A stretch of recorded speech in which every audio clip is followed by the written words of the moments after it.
ito itlog tsaka sukal. Sarap niya pang ano, pampapak sa ano. Pitong puting-puting tupa.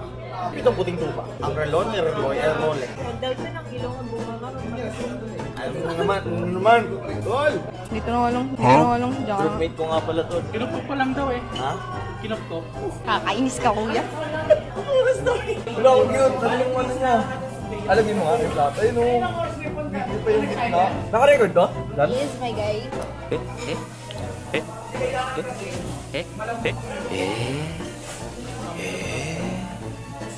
Gusto mo ba may berry sa taas? Oo, maganda. Okay lang yan. Oh!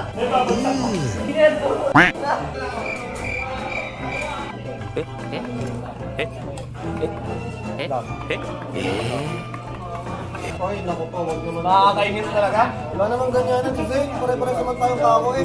Pwede nang picturean. Waiting na yung story namin, oh. Pare-pares naman tayong ano yung kako. Wag na ganyan. Sige, para maganda sa story ko. Para makapagpapit. Ano kayo magandang caption? Felt proud. Ay, malambot pa. Nag-iisip na ako ng caption sa story.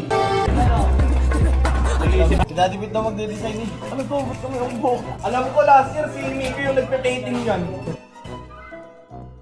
Di ba, Miko? Mag-aanggo ko kayo? Oo, natutulog ako. Paano na kaya sila ngayon? Wala ka na. Kaya nga.